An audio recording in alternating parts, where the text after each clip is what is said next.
take the red pill, you stay in Wonderland, and I show you how deep the rabbit hole goes. Is this the real life? Is this just fantasy? I'm a human being, god damn it! My life has value! It's time to ask yourself what you believe. Mass murder, torture, perjury, embezzlement, fraud, deception, treason. These are just a few of your many crimes against humanity. You will not win this war, for you are fighting the very essence of humanity.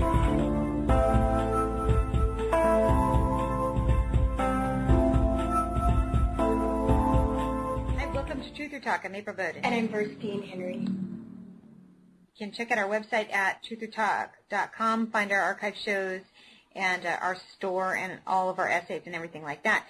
So, hey, Virstyne, we're doing a show a little differently today. We don't actually have a guest. Say what? On our show. Yeah, we don't have a guest on our show. Shut up. We're going to make it happen, though. We're going to make it. We're going to make it happen, yeah. So we didn't really know who to get for this show, but it's something that we've talked about on air, but we wanted to do a specific show discussing debunking. And people, well, first of all, what is debunking? When people say, I've debunked X, Y, Z, or what, I've debunked that story, what do they mean? What does that mean? Well, I think they mean that it's been proven wrong, so therefore it's not true. Right. And it comes from and I remember you were doing research, and I jotted this down a little bit on the word, where you think it came from, and you were saying you think it came from bunkum, which is like empty talk or nonsense. Right. So, when people debunk things, they have this need to kind of keep the truths as they want to see it, and kind of X other people's opinions from being what do you call it, heard or talked about. Because it's like, we have the mainstream official stories that are on the news and that are in the newspaper, that are on mainstream internet, that we're fed every day. And then you have somebody that doesn't agree with that, but then you have somebody that will counter it and be like, well, that's been debunked. Well, why do you have the need to debunk it? If you have your mainstream story, and if that's what you believe, why do you feel like you need to reiterate, what is counter to your belief of an official story? Yeah. So. Right. Yeah. No. It's interesting, like you say, and it's kind of like a new word. I think. I don't think it's been in our lexicon for a while. I think it's been. I never heard it until the invention of the internet recently, and people would say, well, that's debunked, or that story's debunked. And we put together, or you did, some videos and some audio clips that we're going to let the audience listen to that gets into this more. But I think what you're describing, like the mainstream. Somebody feels the need to debunk something that's going on out there. We're going to play an audio of a video with the journalist Cheryl Atkins talking about astroturfing. And that is, I think, a form of, when people are astroturfing, a lot of times what they're doing is trying to debunk a story that's out there. And they'll say, but really, it's like I think the term, what she's saying, means astroturfing is basically like they appear to be a grassroots organization, but they're not really. It's fake. It's opposite of grassroots, right? Because grassroots is to the core, honest, real. Astroturfing is the opposite, just fake grass, So right. So a lot of the people that are out there saying that they're debunking things are astroturfers. They're people who are not real grassroots organizations trying to debunk things, but people actually, for example, she brings up Snopes. Oh my God, I was science-based medicine, Snopes, what's the other one? Quack Watch. any pretty much word with the name science in it seems science or critical. What was the other one? She did an article where she actually named a bunch of those organizations. When we come back, I'm going to see if I can pull it up. I have to replay the clip. But all of these organizations that need to debunk things, and they usually do it by using, they debunk stuff not with facts, but by using ad hominem attacks. Right. Or throwing confusing information, which she talks about in the talk, where people are just sort of like, oh, I don't know who to believe. I don't care. I'm not going to even, put my put my energy into it. But I think that there are some people that aren't. There are people that are professional astroturfists, but I think there are people too that are just very stubborn about their beliefs, and they think that truth there's only one truth. And in some cases, I can say there is only one truth, but at the same time, there are different sides to different stories and different situations that make up the truth. Right. So there are people that want to preserve that, and there are people that are uncomfortable thinking outside of their current paradigm, and they don't want their boat rocked because they don't want to believe that they could be wrong about something, or that there's just something that they don't know about, because there's just some people that think they know everything. They're done learning. So, they're quick to make videos about that.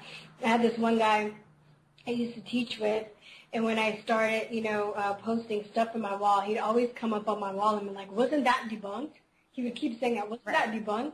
Wasn't that debunked? I just blocked his ass. And it felt great.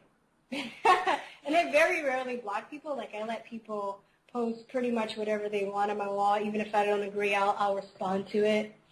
But I'm trying to stick to my beliefs as close as I can when it involves freedom of speech and expression. But that dude, he just kept harassing me. I felt like he was harassing me, And I'm not going on other people's wall, I think maybe one time I can think of that I went on somebody's wall. It was a friend of mine. Well, I'm sorry, she's not even a friend. We just went to high school together, so we have a mutual friend, but I wouldn't really even consider her a friend. But she put this huge post about how people needed to get vaccinated to protect her immunocompromised son, and I had to, I went off, Right. And I basically was walking into a lion's den because all of her ignorant friends were I remember she said she had a friend that was like, well, take it from me because I'm the child of a surgeon. Boy, man, did I have a field day with that. Really? Right. Oh, really? You're a child of a surgeon? Well, God, I guess I should just stop thinking from this point on and just, obey and kiss your ass and lick your boots, and believe every word that comes out of your mouth, because obviously, you are clearly a much more superior, educated, and knowledgeable person than I, Oh, man. I don't know. That is so funny. I feel like it's really liberating, too, in this journey that I've been able, and I feel like you have, too, and a lot of people that we know have been able to let go of this whole, authoritarian worship of doctors and scientists. Yeah. Because people still have that, and I think the elite know, this is why they control the media. They know, I'm looking at this thing on this news report that's gone around talking about how processed meats cause cancer, and we've known that for years. We've known that for a long time, but now it seems like a lot of people didn't really take heed to it until they heard it on the news. Now they heard it on the news, and now it's true. Oh, now, wow, it's ridiculous, but it's very liberating when you can think for yourself and you're not a slave to that, because a lot of people are pretty much slaves to that. And I had a friend, or my friend's acquaintance, let's say that. He was talking about the show, and he was like, oh, he was asking me about the show, and he was like, what are you talking about? And I told him I was listing, types of shows that we had, and he's like, JFK. He's like, JFK? He was like, what? He goes, you had me until you mentioned JFK. When you mentioned JFK, you just lose all credibility. I'm like, you're an idiot. I didn't Of all the ones, he says that one, the one that like everybody. I was like, are you kidding me? Like everybody knows that. I know. I was like, what? I'm like, at least vaccines, come on, or something like fucking, like. But when it comes to like 9/11 and JFK, that's like, I don't know. That's a very elementary conspiracy realism. Yeah, it really is. It's so funny. But you had him at JFK, so he believed the official story that he was killed. That he was killed by Lee Harvey Oswald. Yeah. Yeah. Oh, I know. Like even like my grandma didn't believe that. You know what I mean? Like that was just. Yeah. Even my grandma was like hip to that. I mean, what the hell? When it happened? I don't know about when it happened, but I mean, she knew later. It's like. And you know what? He's not a stupid. I wouldn't say there's a lot I like about this guy. He's not a stupid person, but I just think that just knowing stuff about him and how he operates, he's very comfortable in his world. He doesn't want anything outside of that to cause him to think that there might be something else. He's not comfortable with the idea of. I brought that up though. Just talking about he's not comfortable with the idea of government lying to him. He believes the official story on 9/11 as well. Gotcha. So his mindset is that he is very, he doesn't believe that people will lie to you in that position of authority. Right. Because they're there to help us. Yeah. Yeah, that's, but that, we all know that that's not true. Yeah, but we've had to learn the hard way as well. That's true. You know what I mean? Yeah. Because then that's...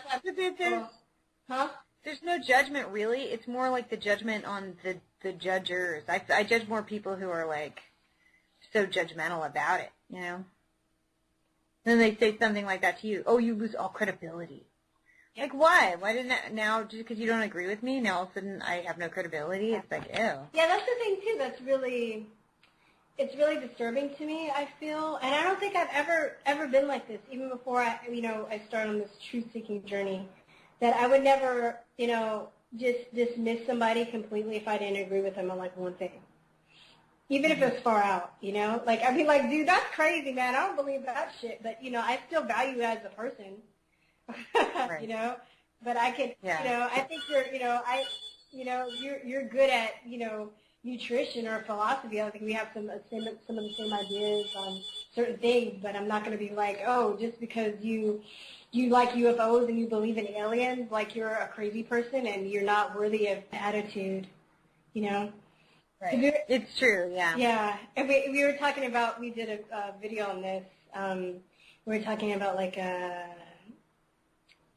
we were kind of laughing about like how when you read the pro-vax websites for Jenny McCarthy, and they always talk about Andrew Wakefield and Jenny McCarthy, and the official story about how the anti-vax movement basically started with them, and it's just because we read this one paper and because this one celebrity came out and told us we should be scared, that now we're all like, it's creating this trend that's ever increasing. And it's a threat. It's so ridiculous. It's like a ghost story. Yeah. Like, and honestly, I didn't even know about, like, I knew who Jenny McCarthy was because that's on MMT, but I didn't know about the issue with her son, and I didn't even know about Andrew Wakefield until I read the Provax website. Right. Yeah, it's so true. I mean, it's so funny because it just, I mean, they're so... If it were just those two, I mean, and they were so right about it, you would think that the story would die down by now, but it just keeps getting stronger. Yeah. So, the story about vaccines and autism or vaccine injury in general just keeps getting bigger, and they just keep saying, oh, it's so safe, and then it doesn't matter how many, even in the mainstream, you'll hear stories all the time. 10 kids just went down after HPV vaccine, or all these things, flu shot just killed somebody, or whatever. It's all about Jenny McCarthy and Andrew Wakefield. And it was even more crazier, remember, or crazier when a few months ago when they won that case in Italy, when they awarded the family money because they said that the vaccine caused their child's autism. I went and I translated some Italian articles that were covering that, and they basically said the same thing about Jenny McCarthy and Andrew Wakefield, and I created this trend and this movement. Now that's why everybody's up in arms. It kind of blew my mind, and it was very disturbing because I'm just like, wow, it's like even in different countries, this is the official story. It's, they just keep telling the same old story over and over again, and people just believe it. It's really weird. But I pulled up that, let's talk about some of these people. I pulled up that article, or I don't know if it's the same article that you saw, but Cheryl Atkins talking about the naming names of the astroturfers. She said this was done in a non-scientific survey, so just take that in. It's not foolproof. It's not evidence-based. That is science, it's just the top. It's just based on, I guess, their surveys of who are the top 10 astroturfers, and they gave it to number 1. Moms demand action for gun sense in America and every town. And so these astroturfers that are fake grassroots, so they'll appear like moms demand for action, like they seem like a group of moms, just grassroots, just really want to make gun safety for their children, because somebody got hurt or whatever. But they're really when you do the research on them, they're actually being paid by, politicians, or they're being paid by people in government, or they're being paid by, pharmaceutical companies or whatever. And so they're not grassroots at all. They're actually manufactured to look like grassroots, but they're really being funded by all these companies. Okay, so now let's go on. Number 2, Media Matters for America. Number 3, University of California Hastings professor Dorrit Rubenstein-Reese and Children's Hospital of Philadelphia's Dr. Paul Offit. True story there.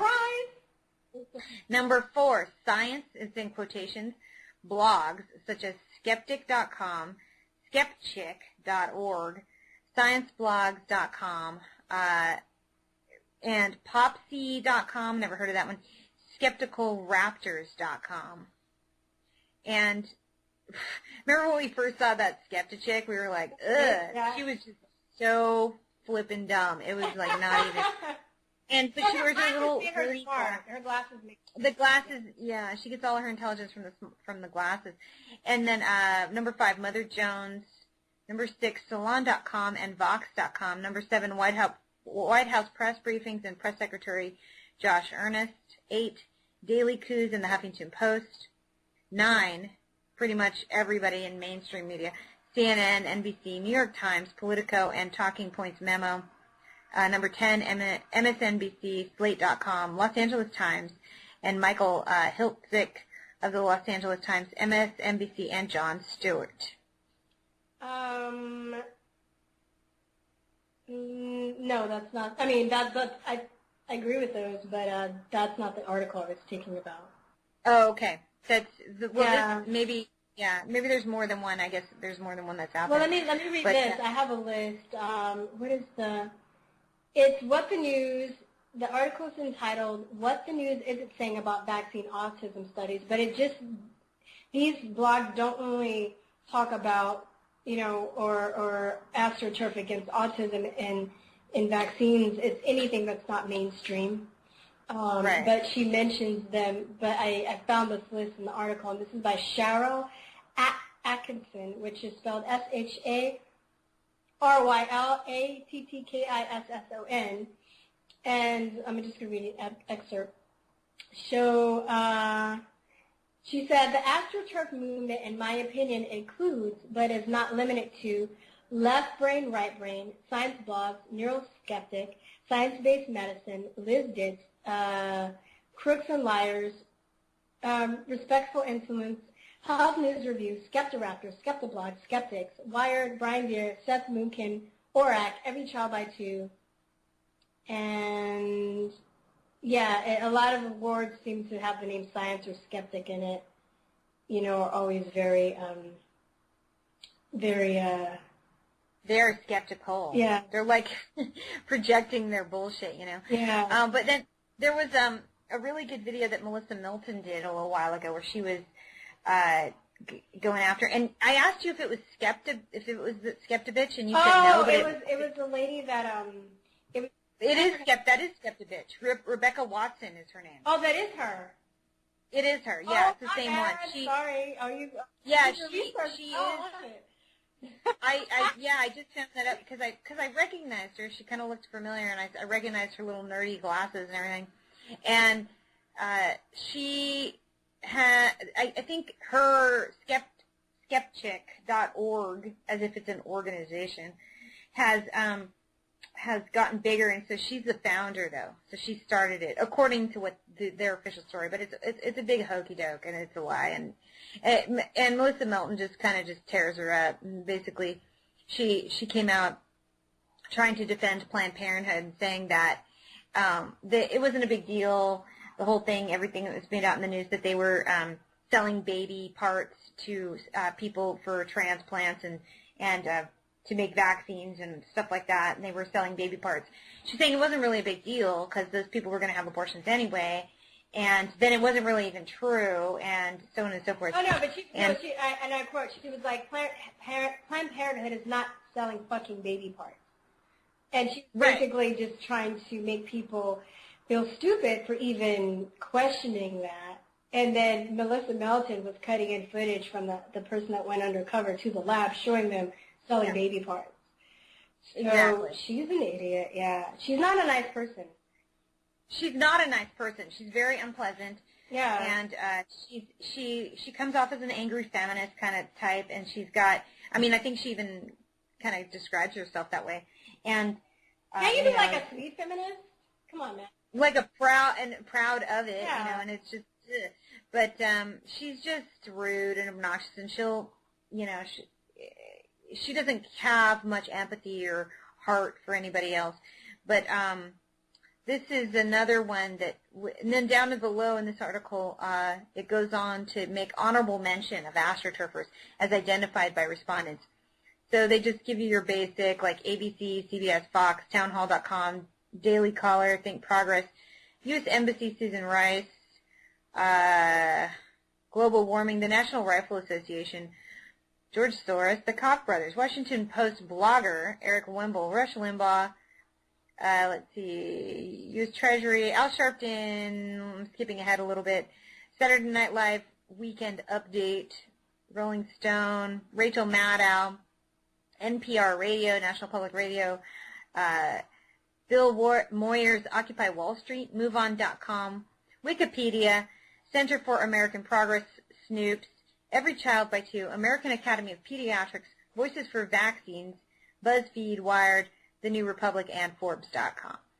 So any of these, some of those aren't really grassroots, they're like mainstream, but others that do, especially the ones that do appear kind of like grassrootsy, those are more what I consider of the astroturfers, because they come across like they're just, it's just concerned parents.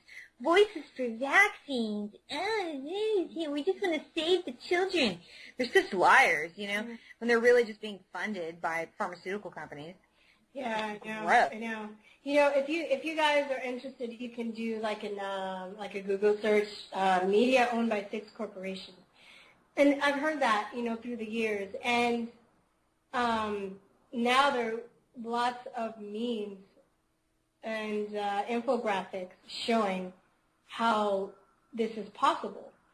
So, how this works is if you, let's see, what am I looking at right now? Okay, so GE, so I have one meme I'm looking at. It has 6 companies. And one of them is GE. So it's GE, News Corp, Disney, Viacom, Time Warner, and CBS. If you are GE, we know GE as an electric company, right? But if GE is doing something, naughty, and they're caught, and they own Comcast, NBC, Universal, Pictures, Focus Features, you think they're going to allow any movies to be made about their naughtiness, or they're going to have any news programs, displaying their naughtiness? This is why the internet is so important too, because now the people have a chance to fight back. We're not beholden to these these corporations. And I think the wonderful thing about it is that it's very, they have millions of dollars and they're spending all this money and they're not succeeding anymore. Right. They have all these bag of tricks and stuff, and people, not enough, but, not as much as I would like, I guess, or we would like, but it's getting there, but it's enough where it's become a threat, and they're scared, where they have to do astroturfing campaigns in order to deter people. So why don't we play that clip, and then we'll come back and we'll finish discussing the astroturfing. Yeah, and then just one thing I wanted to mention is that you talked about the 6 media corporations that owns everything.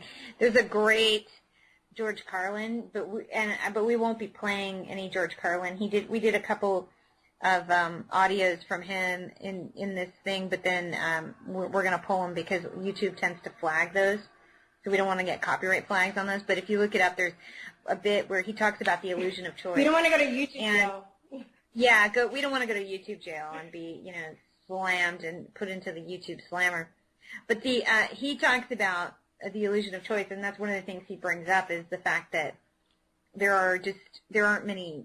They're pretty much just a few people kind of pulling all the strings, So you think you have choice, but really it's just a handful of people, and they all know each other, and they're like all friends, So whatever. Yeah, and then Disney's gonna look out for GE because they're doing naughty stuff too, so they're gonna, you know what I mean? So they're not gonna, report or call their other friends out, because their friends can call them out, It's kind of like, you see the mob movies. There's really just like a few mob groups and a few mob families, and then they sort of sometimes they fight and they start whacking each other, but most of the time they kind of they try to sort of keep their distance and like, we won't go into your turf if you don't go into ours.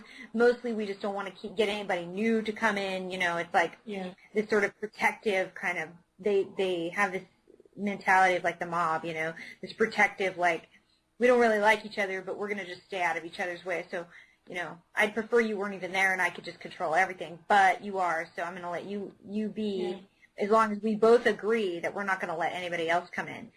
So that's how they function. But anyway, we'll go ahead and cut to break and play these clips for you guys, and we'll catch you on the flip side. Cool. I was on holiday with Laurence Olivier. We had decided that 9/11 was an intelligence operation. We'd all known about JFK, had so many mistresses. The CIA shot him. Castro could never have done it. It was clear. We had become realists, conspiracy realists. How would we let everyone know was the question. We decided to buy T-shirts that told the contents of our hearts and minds to the world. We went to shop.truthertees.com. Even though the internet hadn't been invented at the time, we went to shop.truthertees.com.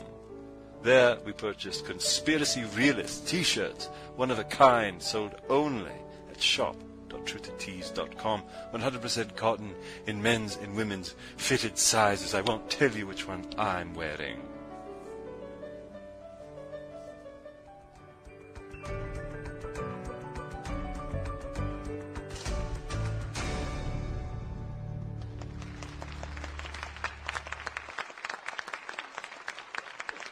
So, consider this fictitious example that's inspired by real life. Say you're watching the news and you see a story about a new study on the cholesterol-lowering drug called Cholextra. The study says Cholextra is so effective that doctors should consider prescribing it to adults and even children who don't yet have high cholesterol. Is it too good to be true? You're smart. You decide to do some of your own research. You do a Google search. You consult social media, Facebook and Twitter. You look at Wikipedia, WebMD, a nonprofit website, and you read the original study in a peer-reviewed published medical journal. It all confirms how effective Cholextra is. You do run across a few negative comments and a potential link to cancer, but you dismiss that because medical experts call the cancer link a myth and say that those who think there is a link there are quacks and cranks and nuts. Finally, you learned that your own doctor recently attended a medical seminar. The lecture that he attended confirmed how effective Cholextra is. So he sends you off with some free samples and a prescription. You've really done your homework. But what if all isn't as it seems? What if the reality you found was false? A carefully constructed narrative by unseen special interests designed to manipulate your opinion. A Truman Show-esque alternate reality all around you. Complacency in the news media combined with incredibly powerful propaganda and publicity forces mean we sometimes get little of the truth. Special interests have unlimited time and money to figure out new ways to spin us while cloaking their role. Surreptitious astroturf methods are now more important to these interests than traditional lobbying of Congress. There's an entire industry built around it in Washington. What is astroturf? It's a perversion of grassroots, as in fake grassroots. AstroTurf is when political, corporate, or other special interests disguise themselves and publish blogs, start Facebook and Twitter accounts, publish ads, letters to the editor, or simply post comments online to try to fool you into thinking an independent or grassroots movement is speaking.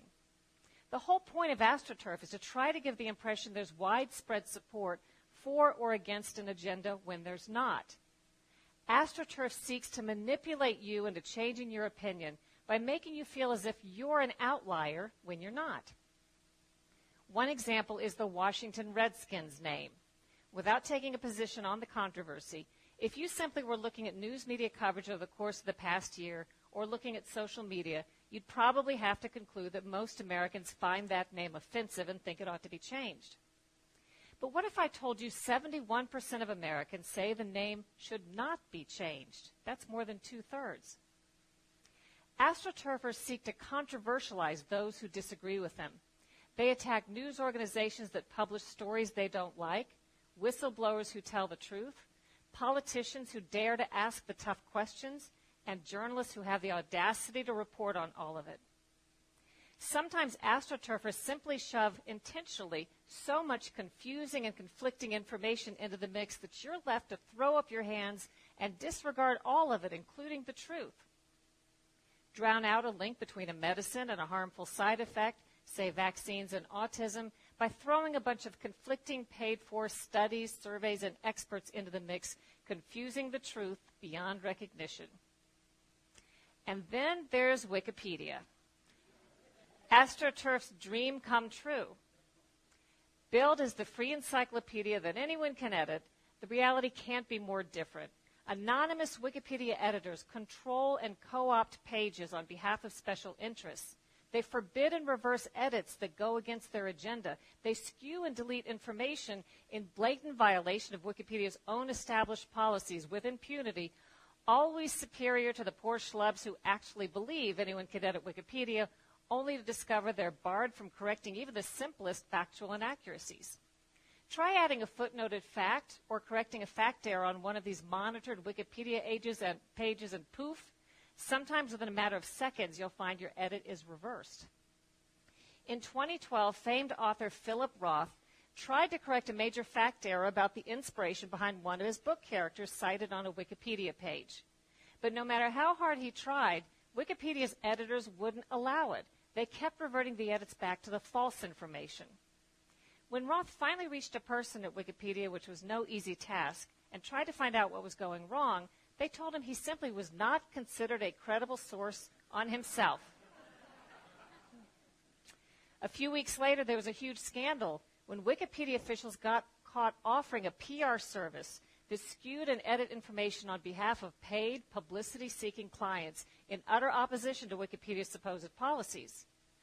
All of this may be why, when a medical study looked at medical conditions described on Wikipedia pages and compared it to actual peer-reviewed published research, Wikipedia contradicted medical research 90% of the time. You may never fully trust what you read on Wikipedia again, nor should you. Let's now go back to that fictitious Cholextra example and all the research you did. It turns out the Facebook and Twitter accounts you found that were so positive were actually written by paid professionals hired by the drug company to promote the drug. The Wikipedia page had been monitored by an agenda editor also paid by the drug company. The drug company also arranged to optimize Google search engine results, so it was no accident that you stumbled across that positive nonprofit that had all those positive comments. The nonprofit was, of course, secretly founded and funded by the drug company. The drug company also financed that positive study and used its power of editorial control to omit any mention of cancer as a possible side effect. Once more, each and every doctor who publicly touted Cholextra or called the cancer link a myth or ridiculed critics as paranoid cranks and quacks or served on a government advisory board that approved the drug, each of those doctors is actually a paid consultant for the drug company. As for your own doctor, the medical lecture he attended that had all those positive evaluations was, in fact, like many continuing medical education classes, sponsored by the drug company. And when the news reported on that positive study, it didn't mention any of that. I have tons of personal examples from real life. A couple of years ago, CBS News asked me to look into a story about a study coming out from the nonprofit National Sleep Foundation. Supposedly, this press release coming out said, the study concluded we are a nation with an epidemic of sleeplessness and we don't even know it, and we should all go ask our doctors about it. A couple of things struck me about that. First, I recognized the phrase, ask your doctor, as a catchphrase promoted by the pharmaceutical industry. They know that if they can get your foot through the door of the doctor's office to mention a malady, you're very likely to be prescribed the latest drug that's marketed. Second, I wondered how serious an epidemic of sleeplessness could really be if we don't even know that we have it. Right? It didn't take long for me to do a little research and discover that the National Sleep Foundation nonprofit and the study, which was actually a survey, not a study, were sponsored in part by a new drug that was about to be launched onto the market called Lunesta, a sleeping pill. I reported the study as CBS News asked, but of course I disclosed the sponsorship behind the nonprofit and the survey so that viewers could weigh the information accordingly. All the other news media reported the same survey directly off the press release as written without digging past the superficial. It later became an example written up in the Columbia Journalism Review, which quite accurately reported that only we at CBS News had bothered to do a little bit of research and disclose the conflict of interest behind this widely reported survey. So now you may be thinking, what can I do? I thought I'd done my research. What chance do I have separating fact from fiction, especially if seasoned journalists with years of experience can be so easily fooled? Well, I have a few strategies that I can tell you about to help you recognize signs of propaganda and astroturf. Once you start to know what to look for, you'll begin to recognize it everywhere. First, hallmarks of astroturf include use of inflammatory language such as crank, quack, nutty, lies, paranoid, pseudo, and conspiracy. Astroturfers often claim to debunk myths that aren't myths at all. Use of the charged language tests well. People hear something's a myth, maybe they find it on Snopes, and they instantly declare themselves too smart to fall for it. But what if the whole notion of the myth is itself a myth, and you and Snopes fell for that? Beware when interests attack an issue by controversializing or attacking the people, personalities, and organizations surrounding it rather than addressing the facts. That could be astroturf. And most of all, astroturfers tend to reserve all of their public skepticism for those exposing wrongdoing rather than the wrongdoers. In other words, instead of questioning authority, they question those who question authority. You might start to see things a little more clearly. It's kind of like taking off your glasses and wiping them and putting them back on and realizing for the first time how foggy they'd been all along. I can't resolve these issues, but I hope that I've given you some information that will at least motivate you to take off your glasses and wipe them and become a wiser consumer of information in an increasingly artificial, paid-for reality. Thank you.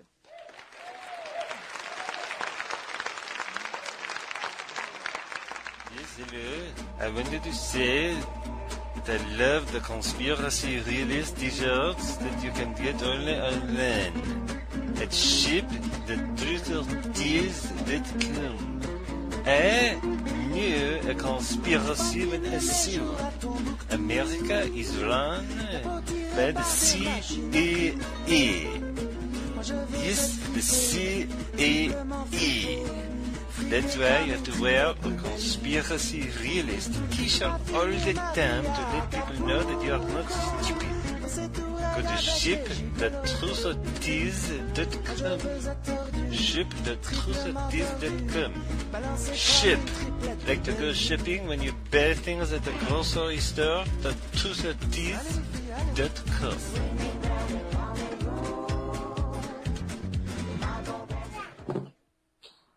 Okay, we're back. Thanks for staying with us. Thanks for listening to Truth or Talk.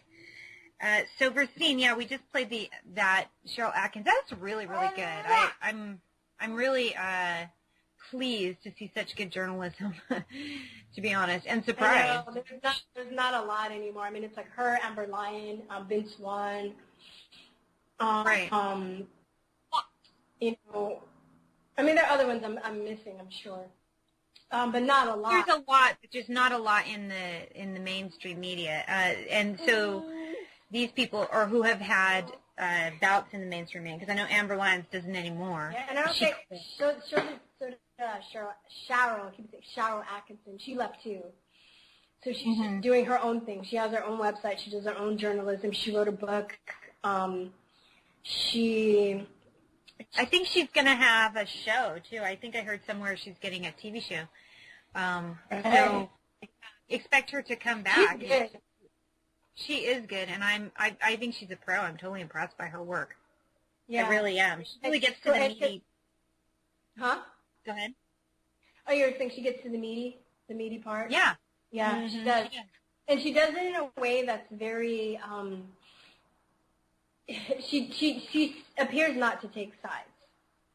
Right. You know what I mean? But I would say that she is taking a side just based on what she's choosing to cover. Right. You know what I mean? But she kind of leaves it up to you. She kind of presents you with the facts and leaves it up to you to decide instead of pushing information on you. Which is interesting. I have a hard time doing that. And well, I mean, that's a truly professional journalism to not take sides and to just be kind of, stand back from it and not be, just, she seems unaffected. She seems aloof to either way, but she just is finding the truth, And then when she finds it, she can't, I mean, I don't know how you unfind that, so. Well, James, who does that too really well is James Evan Pilato. He does that very well. But I think once with the facts that she's presenting, I don't see how she cannot, in all honesty, not take a side. And neither does he. I mean, we interviewed him. I'm pretty sure he does have a side, but he doesn't really. He just doesn't get hopped up and angry. He just he's very mellow. He's a musician, and he's got a very artistic way. I apologize if you guys can hear the rain. My headset's not working, so I'm on the open mic. Can you hear the rain? Let me see. Might be a pretty background. I can't hear the rain. Oh, okay, good. It's raining that hard. I can hear it. It's well, I mean, I know, right? I'm in Southern California. She's shocked. She's like, what, really? But yeah, it's raining hard enough that you can hear it patter on the window. But yeah, it's nice actually. So it might just be a nice background for you guys if you hear it. But I'm sorry. If you guys want to check out the talk, it is SHARYL Atkinson. It's a TED Talk, and it's called I think it's astroturfing. So just you just go to YouTube and type those words in, and it should come up. And it's about a 10-minute talk. It's really as you heard, it's pretty short, but it's really good. And I encourage you guys to follow her work. She's taught me a thing or two about researching for sure. For sure. Just very, very like we said, professional. It's just really refreshing to see journalists that are still doing that are for the people and not for corporations. Because really, I think at the end of the day, that's what it comes down to.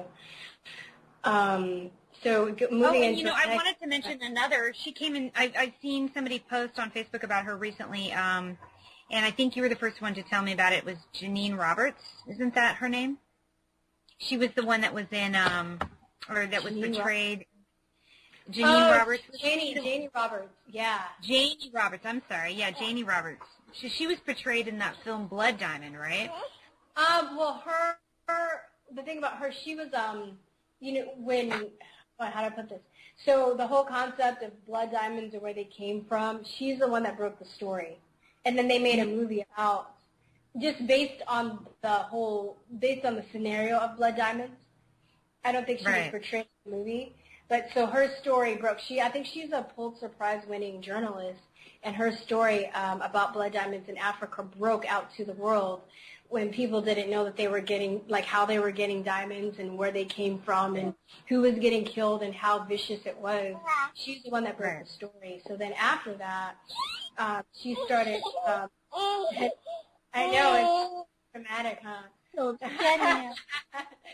yeah, so after that, she researched vaccine laboratories. Laboratories on how vaccines are made and what's in the vaccines, and and basically found out it's very contaminated. They can't take any of the they can't separate any of the germs from the when vaccines are grown on viral vaccines, they need a live host, so they're grown in tissues, and they usually use animal tissues, chicken embryos, dog kidneys, aborted cell tissues, caterpillar eggs, monkey kidneys, things like that. When they harvest the virus from the monkey, they can't separate the monkey DNA from the virus that they're injecting into you. So she broke basically. She wrote a book and did an investigation on the laboratories and their methods of making vaccines and stuff. And I forgot the name of her book. But she has a video. Gary Knoll interviews her, so if you guys are interested in that, you can check that out. And also, oh God, I can't think of the name of her book, but she's no joke either. Her journalism is just top notch. Like, and she doesn't take sides really either. Because I think she came into it like just sort of matter of fact. She was going to look into how these vaccines were made, and when she saw it, she was just absolutely disgusted. Because I saw the interview, or part of it, maybe it was about 10 minutes. She took a side after she researched it, though, because she was just like, she was just after she researched I will never take another vaccine again, like ever. Right. Yeah, ever. She was saying that it was so vile and disgusting, and she was just appalled and shocked by how it was done, and she was shocked by the fact that they had these contaminations, and we've talked about this on air before, but their vaccines are contaminated just by the nature of how they're made. So don't think that they have to be contaminated in order for you to get hurt. They can be pure, just the ingredients that they list are bad enough, but then in a lot of cases, because they're screwing around with animal parts and pieces, they become contaminated with certain animal viruses and animal DNA and things like that. And she mentioned one of them had the avian leukemia virus, which is a virus that affects chickens, and they were using chicken embryo, but it causes them to get cancer, causes leukemia in chickens. And she said, you never hear about that, but the MMR vaccine was actually contaminated with that right around the time that that Wakefield was doing his work and all these things, and that no one ever discussed it. No one ever discussed the fact that they had these cancer-causing viruses in them, and they knew it. And then they didn't even pull it from the market, because I found that separately. I already knew about that when I saw the video, and when I had found that recently, and I didn't know this was going on in like 2007, 2008, or maybe even before that, they said, oh, well, we found it, but we're not going to take it out because we don't think it's affecting humans. Well, I don't know. Oh my God, it's like I remember reading this on forum, and somebody was talking about like the effects that some vaccines had on animals and how they were getting tumors and dying. And one dude was like, it only happens in animals. I'm like, you're an idiot. Like, don't they test the animals to see what it's going to do to us?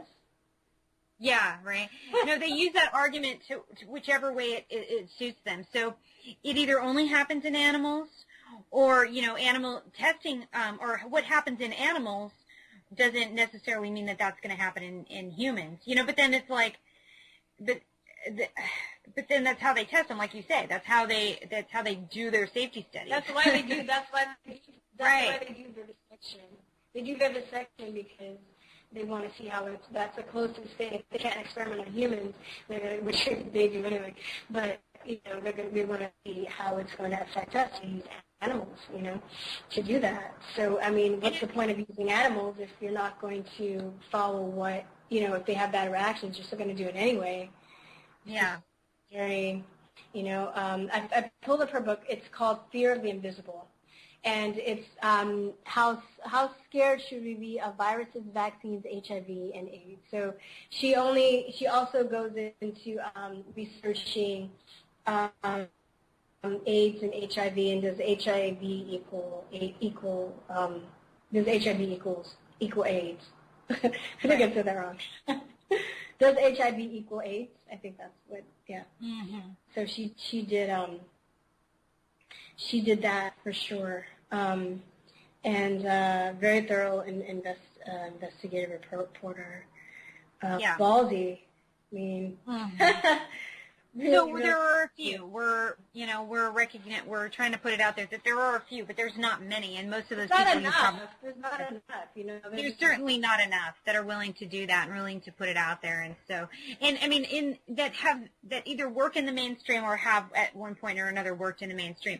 Of course, in the alternative media, there's a lot of us that are trying our best to put journalistic work out there, but we're not. Most of us don't make a living off of it, so it makes it difficult to spend your time working on it because you have to, make money. So we still need jobs on the side that actually give us money so we can live. But yeah, it's so that's where the alternative media, I think, we can't do enough because, and then of course there are a lot of people out there who will not believe anything they hear in the alternative media just because it's considered alternative media. It's like alternative health or holistic health, natural health. They automatically think that that's bullshit because if it weren't made in a lab, then obviously it's not going to work. When that's actually just health. That's actually just real health. It's not. It's almost an insult to call it alternative health because it's just actual health. What they do is like health. Like you could just call it freak mad scientist. We don't really know what this is going to do to your body, but here, we tested it on rats and we tested it on rats and they didn't die. So here you go. In fact, they grew 2 heads, but it's okay. Yeah, after 10 years, they grew all these tumors in their body and they got cancer. But we don't test that long. We don't check for the long-term effects. So we don't know at that point, it could have been they were eating, bad. They were smoking, those lab rats, They were doing crack and, Yeah, they were doing crack and smoking and, living unhealthy lifestyle. They were living an unhealthy lifestyle, so it could have been just their lifestyle, digging into too many garbage cans. Lab rats that don't have access. I mean, come on, it's just it's just, I don't know. It's just crazy sauce, but that's how it's done. And so we're here just kind of, I guess you would call it debunking the debunkers. Debunking debunks. Yeah. Debunking debunks, Yeah. And it's interesting, too, how, I've noticed so-called people that would consider themselves to be intelligent, when you tell them something, they'll just go and they'll Google it in, and then they'll just be like, oh, well, this doctor, you gave me something about this doctor, but this doctor's not credible because I read it on Quackwatch. And I'm like, are you aware that you need to actually see what the doctor says themselves instead of going to a website to tell you what to think about the doctor? You can't make up your mind? And they already do appeal to ridicule by it. Huh? And their debunking is mostly, it's just smack talk. And they do appeal to ridicule and try to make you feel like you're stupid for even believing the doctor before they even tell you anything about them. So, the articles that they write are always start off with, oh, I found this level of stupidity reached a new low. They'll already be attacking the person before they give you any information about them. And then once they actually get to the meat of it, they never really do, and that's the thing. And then by the end of it, you don't even really realize that they never even talked about the actual studies that they're trying to debunk or the actual treatments that the doctor did, you know. Yeah. By the end of it, you're like, oh, well, I didn't even... That's how you have truths and not the whole truth, you know. Right. But, and then exactly. Which is funny. I remember reading this blog on, and they were talking about Russell Blaylock, of all people. Mm-hmm. He's a fucking genius. His right. credentials are beyond reproach. He's a neurosurgeon. Right. he's amazing.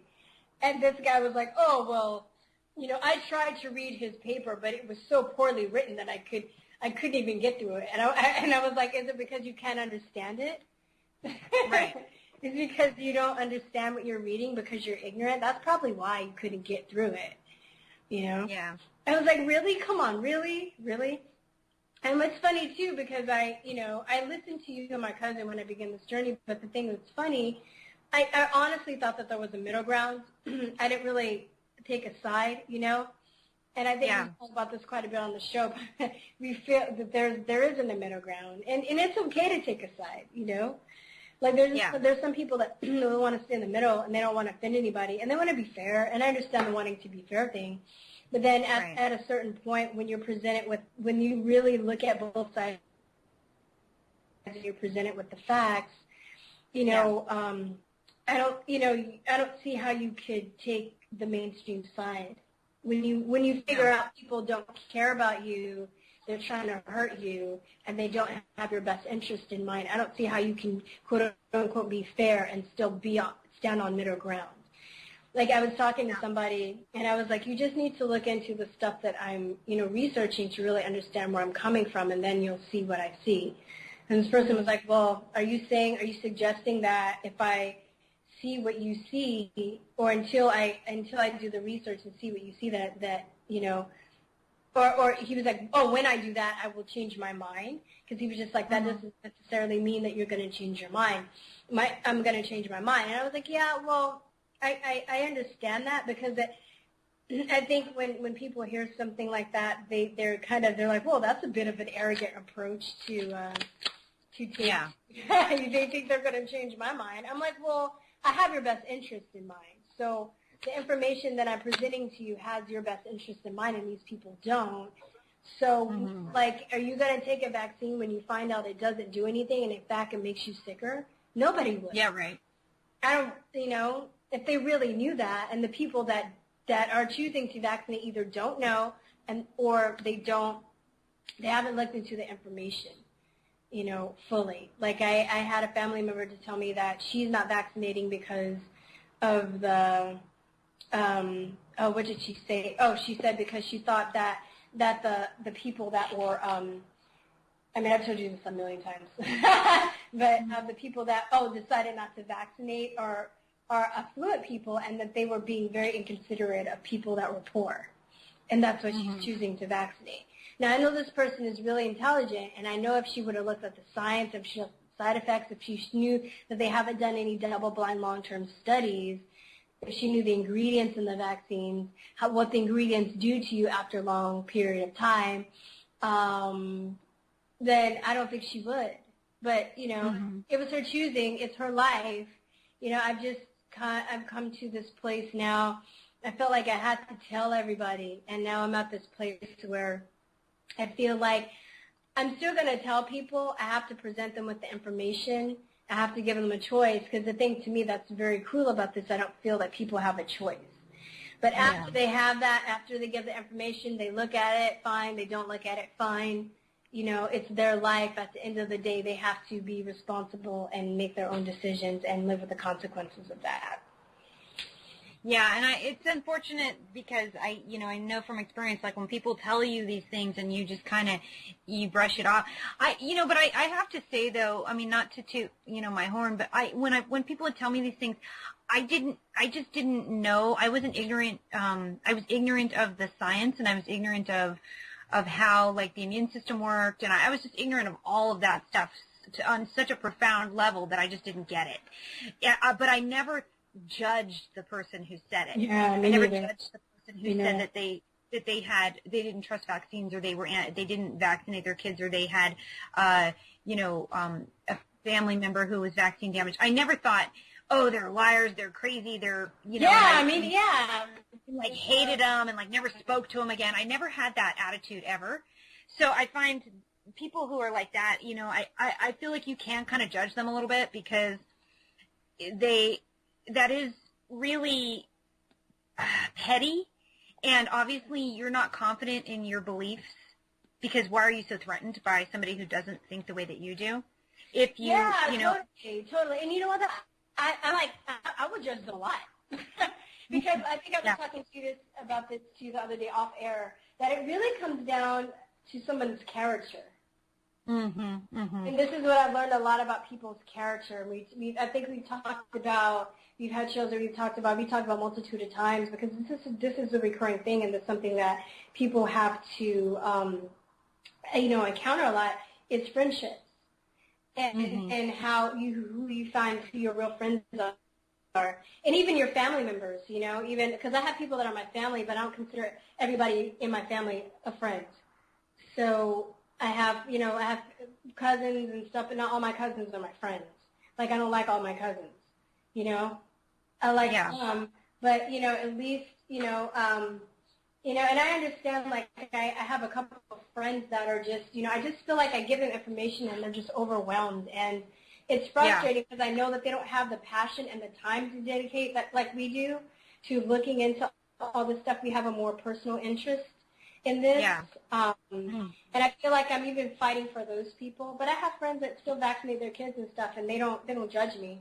They're like, all right, that's a little crazy, but whatever, dude, I still love you. They're like, But to the point where I'm just like, oh, I'm not going to have anything to do with you. And, oh, she's one of those people now. And, oh, well, I must keep my distance. It's like, what? Yeah, right. And then or they'll like block you, or they just like, or they call you names, or they do that. It's just absurd. It's really weird. And, or, they go on throwback sites just to like talk shit and to call you retarded and stupid. And like, it's just so weird that people are like that. And I guess that brings us to our next, that we can segue into our next audio clip that we're going to play, because we're going to do one on, I haven't watched it yet, but you have, The Secret Life of Trolls. Oh, but you will. And I will definitely and it's you guys are going to hear an audio of a troll who's a paid troll who's kind of whistleblowing on that whole thing, right? Oh, well, part of it really is an InfoWars nightly news. I basically took it from them. If you want to see the original clip, it's called The Secret Life of Trolls. And I know there's some people that have, beef with Alex Jones, but I think that he's hired other reporters and stuff too, and, they do a good job. I mean, they've definitely turned me on to a lot of information and stuff, and I came across this one so it's like it's a segment that they do. I think Rob Dew is talking about trolls. I think there is a segment in there where they have somebody, where they have the lights out and they like, dumb down the voice, where it's talking about somebody that, that's kind of talking about trolling. But they basically break down trolls, what a troll is, how they operate. And this is more so it's called The Secret Life of Paid Trolls. So not the people that are just kind of like we talked about earlier, kind of holding on to their beliefs and have this issue of control that they need to satisfy, but people that are basically getting paid through the AstroTurf campaign to troll people and to make their lives a living hell. And a lot of them, end up harassing people, and they do it because they know that there are a lot of people that are undecided. Right now, this quote-unquote, I would say, war that we're in is we're really fighting for the people that are undecided or don't know. Like our friends that we were talking about, like, they say, oh, they still respect us, but they don't have the time or the energy. So maybe one day when they do have the time or energy, or they're curious, they might go onto one of these, websites, and then there'll be trolls there that will be there to deter them. So they'll do stuff like, say that they're anti-vax, but then they'll say something completely off the wall to make anti-vax people look stupid, or they'll just, just be mean and just, use ad hominem attacks basically intellectually bully people into not siding with the alternative version. And I know we talk a lot about vaccines and the medical industry because that's our forte, but this goes across all types of information that isn't, mainstream. So the definition of a troll is a person who posts inflammatory or otherwise unwanted material on an electronic forum, especially anonymously. So you have to admit some of the names they come up with crack me up. One troll, like Honey Radiance. We had a troll come on our forum. We've had a few. I mean, there's been more than a few. I think we've had that have come in and come in and attacked us and been silly. We had a couple of crazy asses on YouTube that I had to block because they were just psycho. But because some of these people can be really, really vicious and mean and say it's not that they're hurtful because like I don't really care what they say. It's like it doesn't hurt my feelings or anything. It just it's sometimes scary. Like it sometimes gives me the creeps and I just am like I can't even. Yeah, well it is kind of creepy because if you're like my son or my daughter was damaged by a vaccine and they're like so fuck you bitch go to hell. Right. And exactly. you're like what? How do you? Are you a demon? Yeah, and so in those cases, and then they'll say the most like heinous things, and you're just going, wow, and they'll, I don't know, I mean, and stuff, yeah, it's bizarre. I was talking to our friend Liam Chef, who's on the show, he's on this network, and he was saying to me that when the worst trolls he's ever gotten are always on Google Plus. And I'm like, yeah, it's the one connected to YouTube. So for whatever reason, I felt that was the same scenario. Like I've never had as bad of trolls on Facebook and I've never had a troll on Twitter, but I barely use it. But I've never had as bad as on YouTube and Google Plus. It's like these people are crazy. So I don't. Maybe they're Google. Maybe they're funded by Google or because Google owns those companies. I don't know what their trip is, but when I put it past them, wouldn't be surprised either way, Right, yeah, but they're just like real psychotic, and some of them, I think the new thing is going to be that they're planning to pose as, like in the vaccine movement, they're planning to pose as like the parents of autistic children or the parents of Oh, yeah.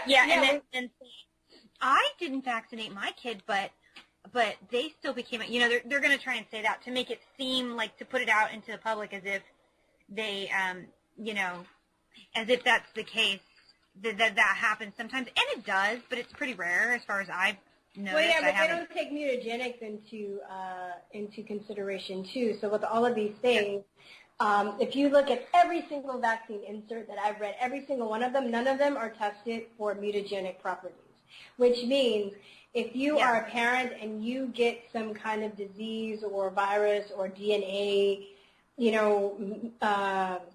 something goes on with your DNA, then you can pass it on to your child. And this is something that Dr. Teresa Deisher, who is a cellular and molecular biologist, Stanford University, she was a discoverer of heart stem cells. So she's very prominent in science. She's not just like some woman that's writing stuff for shits and giggles. She's very prominent in the science world, in the field of cellular and molecular biology. She has done studies and research and found that the components of vaccines are integrating into our DNA. So therefore, if that is the case, and this is independent science too. So all independent science always shows flaws with the science or the medicines or whatever. So so she found this to be true, and if that's true, then it's quite possible if somebody didn't get their kid vaccinated, that they were vaccinated, and they have some kind of issue, physical issue, that it could be a mutagenic problem. And but there's all other things too. There's GMOs. There's damage that can be done with sonograms and other things too. There's so many things that that go and take into account. So it's not just vaccines, but it's the main thing is just toxicity. So whether it's toxicity from a vaccine, from somebody that's real sensitive to sonogram, from GMOs, and those GMOs integrate into your DNA too. Yeah. So, and I don't think there's anyone I've ever heard whose kid was not vaccinated, an autistic kid who hadn't been vaccinated, and then the parents also weren't. I've never ever heard that scenario. Yeah. Like, well, none of us ever have. I've never heard that scenario ever. So it's almost always the case that the parents are too, you know. And then when they say, well, I was born with it, you know, that's a lie too, because how would they know, first of all? Nobody ever has diagnosed a baby. I guarantee you those people, none of them were diagnosed before the age of 1. No way. So, you know, and then, so they were vaccinated probably in the hospital, if not there, then like within the first few weeks of their birth. So it's just, you know, that's a complete charade. You know, parents can say, well, I noticed signs at the age of them being a baby, but, you know, what are the chances they weren't vaccinated, or did the mother receive a flu shot? You know, it's like there's so much to it. You can't. I mean, and even vaccines, like our friend Meadow, who was on our show a while back, talked about they gave her a vaccine in the hospital while she was like in labor. They like gave her an MMR shot. What? You know. Yeah, like they. I don't remember that. She'd already had one. The thing was, she had already had one. She'd already had, because she had her first son when she was pretty young. I think she was 17 or 18 years old, and so she had like received one for her high school entrance, and she had already, so she was already like up to date on all her shots, and then they gave her another one in the hospital, and so. Oh my God. Right, and then they vaccinated. Right, and then they vaccinated her son on the first day, and she said she did notice a change in him like that soon, because he was nursing, he was breastfeeding, and then they vaccinated him with the hepatitis B, and then all of a sudden he like couldn't latch onto her breast anymore. So she did notice right away, but it was after the vaccine. She also noticed that it was. And then he wasn't diagnosed, though. You know what I mean by diagnosed? No, he didn't until later, and he received more vaccines, and it was just insult to injury, and then finally he did. You know, it was the straw that hit the camel's back. He did become autistic, but on a happy note, I'd like to say he's 17 now, and he's really, really like close to losing his diagnosis. So he's doing great because she's worked really hard to bring him back. But he was severely autistic at one point. So, but now he's diagnosed. That's great. That's just good to add that little bits and pieces that there is hope out there, and there are potential recoveries and remedies and cures. But I think I just want to make before we segue into the troll video, we're going back to that because we got on a tangent talking about like how people are posing as autistic parents and talking about how, you know, their child never got vaccinated and stuff. The Refusers actually did an article on that, and they actually took they cut and pasted from certain forms where this guy was giving instructions on exactly how to do that. Maybe we can put that in the write-ups, and you can see. And then I actually went to the blog itself, and I looked it up myself, and I saw just that, this guy was basically, you know, people were like, you know, on the forum, what do we do? Like, how do we stop these, you know, like these anti-vaxxers from bringing back all the diseases? And they're like, oh, well, you need to pose as like, you know, parents of, you know, of an autistic child and tell them that they weren't vaccinated and make it really, you know, sad and you know, and the more you know, tears the better. And I think they might mention this in the clip we're gonna show. I think. They kind of realized that their bullying tactic wasn't effective because they were coming off as just assholes. And, you know, you get those bullies that are, you know, we talked about the creepy people. And the creepers are, I mean, they can kind of creep you out and scare you, but then most of these, or all of these social media networks just allow you to block. So you just block those weirdos. You know, but then if you come off as sympathetic and you do appeal to emotion and you start to make it like, oh, you know, I'm so sad and I have this thing and don't you feel bad for me? But my kid wasn't vaccinated. I did all the right things. I ate organic. I did everything, and but they're lying. They're paid trolls. They're liars. And if you start to question them, and then it's just they'll like they won't return. They'll just like back off, or they'll turn it on you like you're the bully. And and get angry with you for saying that vaccines cause autism or whatever it is you're saying. Like we did an interview which we had, the sound was so bad on it we haven't been able to air it, with Dr. Stanislav Brzezinski, and he's a cancer fighting doctor who's come up with alternative cures for cancer, and he's cured all these patients. And they found that through, I think, Freedom of Information, that he was being trolled, and all his work was being trolled. The forums and things that were talking about people who were cured by his treatment were being trolled by these paid trolls from all these weird places, Bayer Pharmaceutical and like the Department of Defense. And that's actually in his documentary. I think it's in the second documentary they did on him. I remember that. And it's just, and they named names because it was Freedom of Information, so they had to disclose who the people were that were paying the trolls to do it. So it's no secret. I mean, you can look it up. It's just that when you're in an argument with somebody on social media, you can't tell.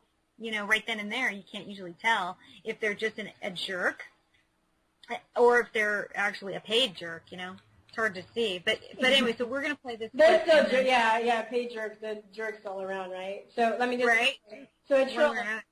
Second definition.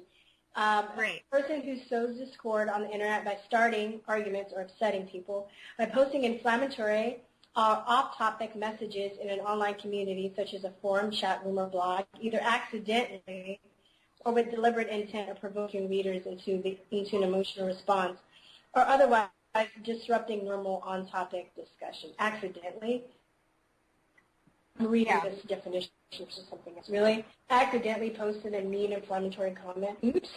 Anyway, so here it is, the secret life of hatred.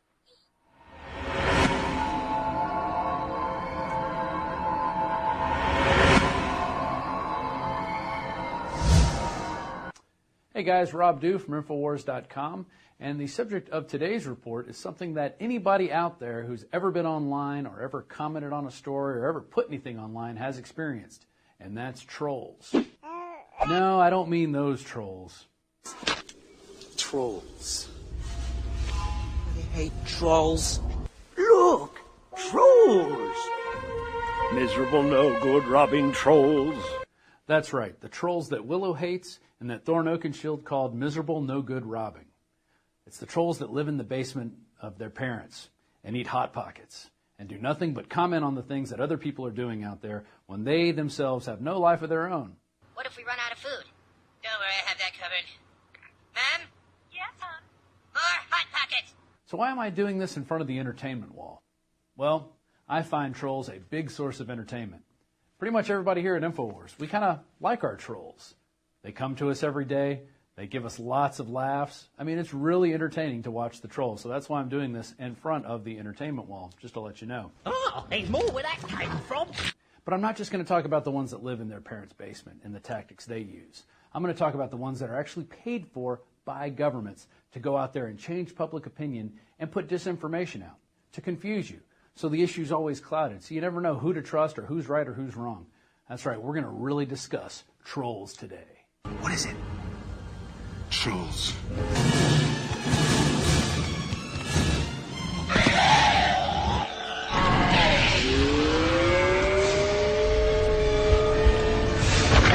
But today we're going to start with the death of a troll, or an alleged troll, we could say. That's right. This is out of London AFP. Death of British troll sparks debate over internet bile. The death of a British woman accused of a vicious campaign of online abuse against the parents of Madeleine McCann has ignited a debate over the growing scourge of internet trolls. Brenda Leyland was found dead in a hotel room earlier this month after being confronted by Sky News over her alleged trolling of Kate and Jerry McCain, whose 3-year-old daughter went missing in Portugal in 2007. Using the Twitter handle @SweepyFace, the 63-year-old reportedly posted thousands of hate-filled messages about the couple. So at 63, this alleged troll doesn't quite fit the profile of what a normal troll would be. Most trolls are preteen to early 20s, male, or really disgruntled females, and once again, live in their parents' basement. More Hot Pockets! But she is part of the new breed of troll, the one that doesn't really put out any information or even tries to make an argument in their favor. No, it's just one that viciously attacks over and over again. And even the old school trolls, they're getting mad. Here's an article from Vice magazine. OG internet trolls are upset their hobby's being ruined. There are plenty from this old guard still lurking around the online undergrowth who consider antagonizing and upsetting people in clever ways over the internet to be an art form, a calling even. They see trolling as a basic form of political protest and something that can benefit society. And they are frustrated that it's being debased by idiots who send racist abuse to celebrities and athletes from anonymous Twitter accounts. In fact, this online abuse and vicious attacking has gotten so bad that countries and even states here in the United States are considering making it illegal. Now, that's a crackdown on the First Amendment, and that's something we don't like. And it's like I always say to my kids, if somebody's calling you names, what do? Sticks and stones may break my bones, but words can never, ever, ever hurt me.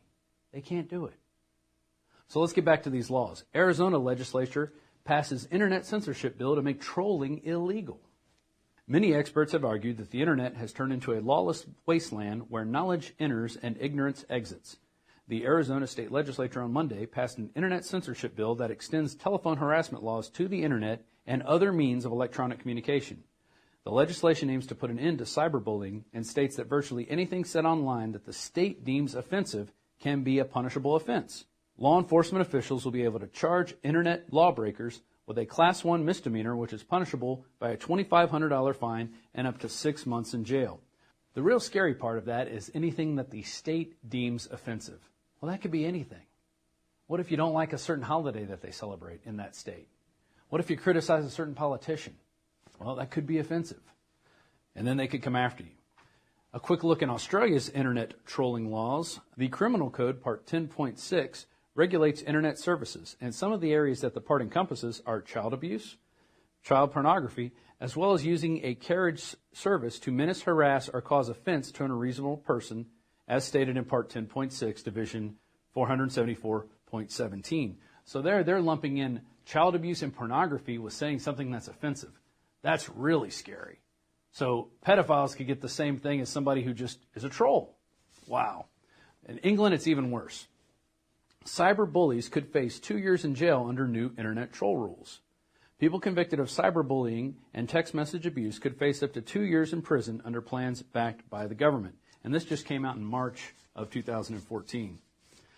But with England, they've always been going after people's free speech. In fact, in 2002, we covered this article. This is out of the BBC News. Columnist arrested over race speech. Robin Page, 61, a farmer and countryside campaigner, was questioned over remarks he made at a fair in Frampton in Severn, Gloucestershire. Several people complained to police about his speech, which he allegedly said, supporters of the traditional country way of life should be given the same rights as blacks, Muslims, and gays. The Daily Telegraph columnist was subsequently arrested on suspicion of committing public order offenses by breaching Section 18 of the Public Order Act. So England's always been going after people and their free speech. But now they're going to start coming after it on the internet. And other places around the world and even here in the United States are joining in. But let's look at something that's even weirder than that. And that is government paid trolls. These are people who are paid for by corporations and other governments to mislead the public or kind of guide them in a certain direction. First article is out of The Atlantic, the Kremlin's troll army. And it states, Anton Nosk, a popular Russian blogger and programmer who is sometimes referred to as the father of the Russian internet, says the Kremlin is falling back on a time-honored strategy in its propaganda war on Ukraine. But this time he says the stakes are higher than ever before. BuzzFeed reports that at least one trolling company, Internet Research Agency in St. Petersburg, is expected to spend more than $10 million in 2014 alone. So what is the typical life of a paid government troller? I hate trolls. Back in February 2011, a writer for the New Statesman did an interview with a paid government troll. Here's the headline.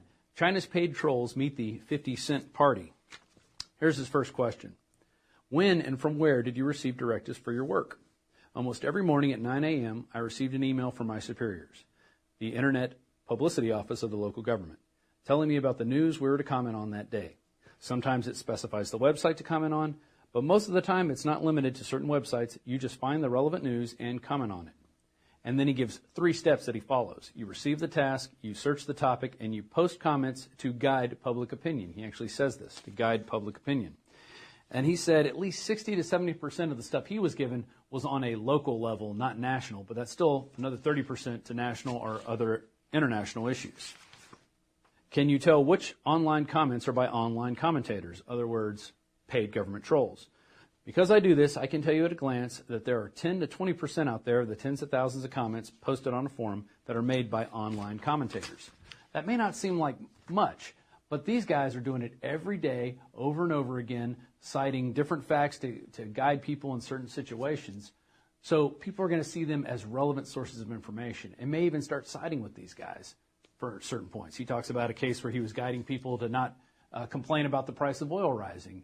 And he would come on and say, well, if you're too poor to drive, you shouldn't be driving anyway, to take people away from the argument that why is the price of oil rising and to attack him. Pretty insane stuff there. Oh, there's more where that came from. Yes, there are paid government trolls on social media, blogs, forums, and websites. This is by Michael Schneider out of the American Dream. A UK intelligence outfit known as Government Communications Headquarters, through a previously secret unit known as the Joint Threat Research Intelligence Group, has been systematically attempting to control, infiltrate, and manipulate and warp online discussions. Among the core self-identified purposes of JTRIG, or JITRIG, are 2 tactics: to inject all sorts of false material onto the internet in order to destroy the reputation of its targets, and to use social sciences and other techniques to manipulate online discourse and activism to generate outcomes it considers desirable. And it lists several things that they use, including false flag operations, fake victim blog posts, and negative information. All things you've seen out there by the paid government trolls. But here's where it hits home in the United States, and specifically with the Obama administration. Back in 2010, an article uncovered a paper that was written by Cass Sunstein, who was an Obama advisor. And it talks about, instead of calling it government trolling or government paid trolls, they call it cognitive infiltration. Here we go. Sunstein co-authored a 2008 paper titled Conspiracy Theories, in which he wrote, "The existence of both domestic and foreign conspiracy theories, we suggest, is no trivial matter, posing real risks to the government's anti-terrorism policies, wherever the latter may be." They go on to propose that the best response consists of cognitive infiltration of extremist groups, where they suggest, among other tactics, government agents and their allies might enter chat rooms, online social networks, and even real space groups and attempt to undermine percolating conspiracy theories by raising doubts about their factual premise, causal logic, or implication for political action. They also talk about using people from the outside, not seen with the government, but getting them to get in on the debate. Therefore, you could use them as experts and thereby discrediting different conspiracy theories. A good case in point is when Popular Mechanics came out and debunked certain theories about 9/11, where they said it was actually possible for jet fuel and office furniture to completely destroy 2 towers and destroy a 3rd tower that wasn't even hit by a plane. Happens all the time, except that it's never happened only in those 3 cases. Oh, there's more where that came from. So these government paid trolls actually camouflage themselves into the certain personas that they make out there, and you actually think these are just regular people, but they're actually being paid to do this. That's the scary thing. In fact, they even have a playbook. They use lots of different tactics, and I'm going to get to those in 1 second. But here's a case, and this is out of Washington's blog. It's called The Secret Playbook of Internet Trolls, and it talks about how the group Common Dreams caught a troll using different Internet usernames to create arguments and create dissent, in their articles. And the troll was identified as a Jewish Harvard graduate in his 30s who was irritated by the website's discussion of issues involving Israel. He posted anti-Semitic diatribes, such as Hitler should have finished the job and killed all the Jews, using one alias. Then a couple minutes later, he posted an attack on the first poster using a different alias, claiming the criticism of Israel is the same thing as anti-Semitism. Now, let's get to the final thing, which is the different tactics that trolls use to create dissent and guide public opinion. Miserable, no-good, robbing trolls. This is out of Washington's blog, How to Spot and Defeat Disruption on the Internet, 15 Rules of Web Disruption. Number 1. Start a partisan divide and conquer fight. Number 2, pretend it's hopeless because we'll all be squashed if we try. Number 3, demand complete, foolproof and guaranteed solutions to the problems being discussed. You've seen all this out there, and these are the different tactics they use. I'm going to continue on. Number 4, suggest extreme, over-the-top, counterproductive solutions that will hurt more than help. Number 5, and we see this one a lot at InfoWars, pretend that alternative media are untrustworthy and motivated solely by money. Number 6, coordinate with a couple of others to shut down reasonable comments. Number 7, use an army of sock puppets. That's the government-paid trolls. Number 8, censor social media. Number 9, when the powers that be cut corners and take criminally reckless gambles with our lives and livelihoods, protect them by pretending that it was an inevitable result. Like no one could have known that the economy was going to collapse in 2008, except all the guys that profited from it. Number 10, protect the rich and powerful by labeling any allegations of criminal activity as being a conspiracy theory.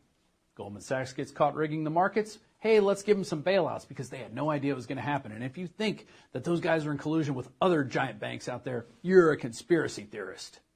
Number 11, avoid discussing key issues and instead focus on side issues. Number 12, use a straw man. Create a seeming element of your opponent's argument which you can easily knock down and make yourself look good and the opponent look bad. Number 13, hit and run. Make a brief attack of your opponent or the opposite position and then scamper off. Number 14, question motives. Twist or amplify any facet which can be taken to imply that the opponent operates out of a hidden personal agenda or other bias. Like he doesn't want fluoride in the water because he wants our teeth to rot, or because he hates dentists, or anything else like that. Not that it's actually a cancer-causing chemical that we put in our water and actually pay for it, and it comes from industrial hazardous waste. No, that doesn't matter. It's the fact that you don't like dentists or some other BS argument. And the last one, associate opponent charges with old news. So that's taking, say you have a new revelation about something and saying, no, that was already debunked. And that's my troll voice, I guess. I use that a lot around the office. No. Anyway, enough about trolls. That's ways you can identify them. And one way to a solution for this is when you see them using these tactics, just call them out. Hey, you're using number 14 of the troll rulebook. You're using number 3 of the troll rulebook. Let's put trolls in their place. Even though they are entertaining and funny to watch and funny to read about, they do cause damage out there, especially the ones that are government paid. This is Rob Dew with Infowars.com. Don't forget, you can become a member of PrisonPlanet.tv by signing up now, and your subscription can be shared with 11 other people. That's like having 11 Info Warriors for the price of one. Become a member today. Thank you, and we are signing off.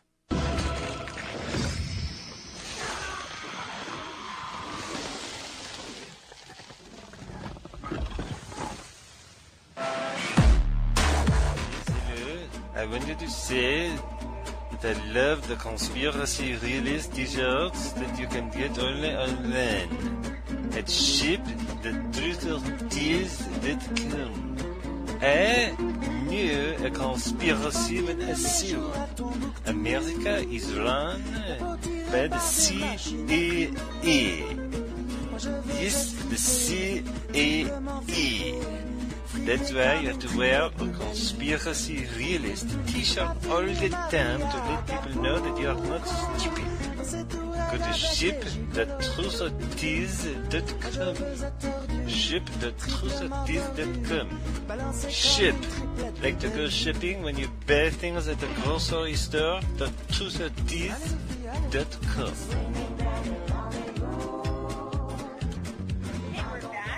And we were listening to The Secret Lives of Trolls, the demonic trolls that live under the bridge. Under the internet.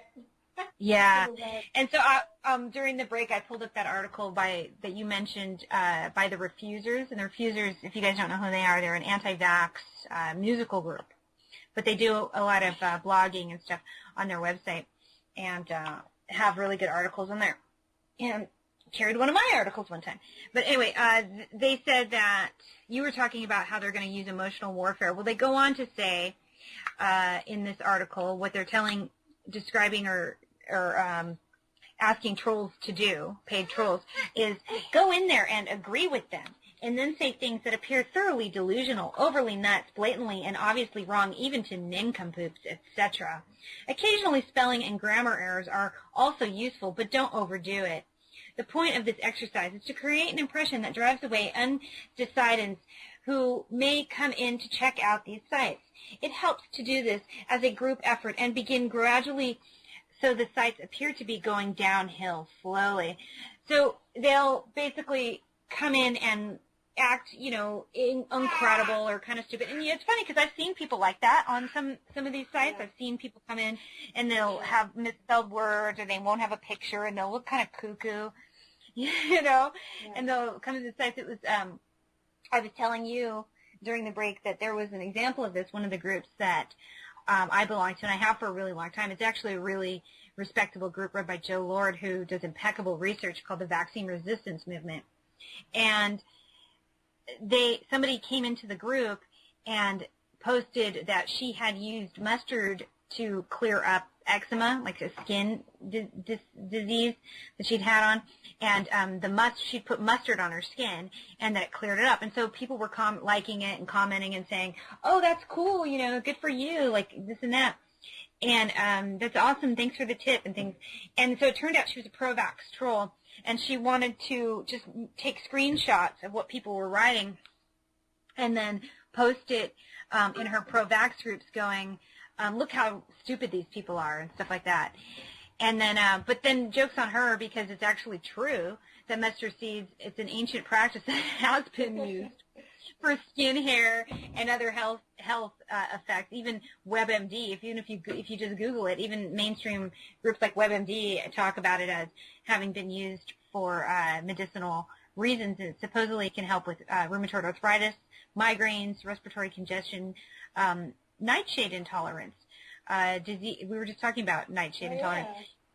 So there you go. Put some mustard on that puppy. Cancer risk, blood pressure, menopausal relief, asthma.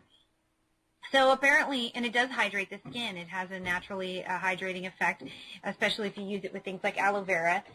So she's the one that looks stupid now because there is medicinal property to it. But I think she just made it up to try and sneer, to get anti-vaxxers to agree with her so that they would look stupid. And that's a lot of things that they were doing, is taking screenshots of what people were writing. And I had even heard of some groups that weren't particularly anti-vax, but were like giving each other advice on holistic health treatments and so on and so forth. And they were taking screenshots of that and calling CPS on people who were using supposed unproven treatments on their children, and saying that they were endangering their kids. So you can't put personal things like what people? Like, if you have interest in something, you can ask a question, but you want to kind of like avoid describing anything that you're using with your child and stuff like that. And I mean, I don't know. It's so funny, but I mean, how can somebody? How are you going to try and call CPS on someone who's putting mustard seed on a kid's skin or something like that? That just seems so benign and harmless. Like, it's either not going to work or it's not, but it's not going to hurt. It's not going to hurt him. Like, it's not going to burn his arm off. No, it's flipping mustard. Come on, give me a break. You can put it on your processed meat, your hot dog, but you can't like put it on give me a break. That's the only thing healthy about the hot dog. Yeah, it's all right. Yeah. Is the mustard, and then maybe the relish if you did a real relish, if you did a homemade version that was nice fermented and didn't have a bunch of sugar in it, but not the one you'd buy at the store. But it's just, it's just silly sauce. Yeah, and creepy, like we said before, it can be kind of creepy. Yeah, who are these people that go around and making fun of people that they think are stupid? Like, don't they have a life? Wow, how sad for them. There are people that I don't agree with. I say people are stupid and, just, on a whim, but or jokingly, but I don't really, I don't believe it. I think people, I'll say this. I think people are stupid that criticize other people and don't, and what am I trying to say? I'm sorry. Long night. What am I trying to say? I'm trying to say that I think that the people that I think are stupid are the people that judge other people for having a different idea than them and that are very close-minded.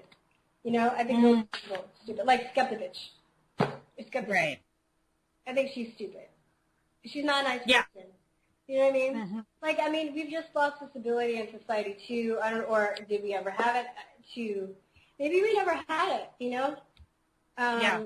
To talk to people and to ask them why they do the things they do before jumping to conclusions. That's why I like the fact that we have a talk show. We talk things out. We have our guests and we talk to them. We don't try and challenge them or debate them. Mm-hmm. You know? Why can't we just sit down and discuss our ideas? Because I think most of the people on the planet have the same goals. They want to be healthy. They want to be happy. They don't want to have to struggle, you know? Yeah. And, you know, they don't want danger. They don't want war. But we just in this culture that, you know, if somebody has a different idea than us, it's very like, you know, you have to attack the person. And call them names or call them stupid. And to me also, I hear a lot of people talk about how stupid humanity is, how stupid humans are. To me, that's just showing your lack of faith in humanity. Mm-hmm. You know, you say you want to help the world, but yet you're going to go on and on about how stupid people are. Right. Look at these stupid people. I want to help the world, but, you know, people are stupid, you know? Yeah. What? I don't, like, and this whole thing, too, where going back to when we first opened about debunking, about how people want to, or feel like they need, if there's a mainstream, or there's an alternative to the mainstream official stories that are being promoted, how they feel they have to debunk it because I feel like they don't have faith enough that people can make up their own minds and look at both sides. Right. You know? Or I have to basically cheat. I have to deter these people away from believing something that, you know, that I don't agree with or I don't even understand. And it's mostly like they don't even understand. Because I wouldn't even say that they don't agree because they've never taken the time to really listen to people and try and understand them. It's just that, you're saying something different, so therefore you're stupid. Exactly. Yeah, right. Yeah, they don't even take the time to actually read. Or they can't dissect and be like, okay, I agree with this point, but I don't agree with this point. Well, we can still maybe find some common ground. But it's like, no, you know, all this, I've never heard this before. You know, you're done. You're crazy. You're right. Yeah, and I think that's where, I'm sorry, go ahead and finish your thought. No, that's it, I'm done. I was going to say, I think that we've been having conversations off air about the awakening process and how people are it's going to come down to character more than it is about what you know or what you can prove. And I know people might not like to hear that because, you know, you want to think that you can, I've proved, you know, 9/11 was an inside job. We have the empirical evidence. We know that vaccines cause autism. We know we can prove that stuff. It's not really even, you know, debatable when you really dig deep enough. But does it make a difference? Is it really what's going to make a difference? Because people are either going to listen to you or they're not going to. They're going to have an open mind to the information or they're not. And so whether or not they do, it's going to come down to character. And then even people who are, quote, awake or, you know, might understand all these issues and are hip to the New World Order or whatever you want to call it, the Archons or the Illuminati or the reptilians or, you know, I don't care, like whatever, it doesn't matter. Then it doesn't give you like a free pass automatically and mean that you have good character just because you can put stuff out there and then put things into the media. And, you know, we were talking also on air about, you know, Vinny Eastwood, who we had him on our show a little while ago. Not a little while ago. I think it's been over a year ago. But time flies, so I forget. But he was on our show a bit, and then we did his show as well. And he has pretty popular. Most people in the alternative media have heard of him and heard of his show. Pretty popular. And his YouTube channel was recently taken down because another person in the alternative media he had some strife with. And so that guy, you know, started to... He had beef with him? He had some beef with this guy, right? He had some beef. And I don't really know, you know, the details on all of that. I don't know what went down between them. I don't know, you know, who did what. But I just know that the guy then started flagging Vinny Eastwood's YouTube videos and basically got him copyright flags and got him taken off of YouTube for copyright infringement. And they don't even check. That's scary. Right. It is scary. scary that they don't even check. And that's, and we've had issues with that here, on the network. I mean, we've had to edit some of our videos that we've put up, and, we get all very, nervous when they start to flag us, because we don't want to have to, you don't want to have to take everything down, all of the work that you've put into doing it, and then you lose your whole site, because that's the thing that's, most likely to happen. Not usually, especially, you're not going to get sued, especially if it's not true, and it turns out to be a false claim. But then you have no recourse, or very little recourse. You can appeal it, but I've not heard anybody successfully appealing. Most everyone, I think, just gets taken down. And so, and then if you do successfully appeal, you're going to be down for a while, which could affect your livelihood and your income. So so I don't know, what went on between them, but I find that really kind of like a petty behavior, and doesn't speak well to this guy's character, that he has to then try to take down somebody else's livelihood and affect their life and their being because they have some issue over whatever in the alternative media. And so just because somebody is in the alternative media, and I think I naively, when I first kind of woke up and was listening to some of these people, I kind of naively thought that there were good guys and bad guys, and I didn't really realize that there's just as many douchebags in this industry who are, quote, awake as there are everywhere else. So, so I find it kind of offensive when I hear truthers or truth people, awake people being so judgmental, and in the reverse, and calling people that aren't awake stupid, or, saying sheep and, right. And just insulting them for no reason. I mean, I'll take down a Bill Gates, a Paul Offit. I'll take down these losers anytime, because fuck them. They're horrible people. Yeah. They're horrible people. There's no doubt about it. Because they know, and let me just clarify why they're horrible. Because they are aware of what they're doing and they don't care. So they're the people that have made.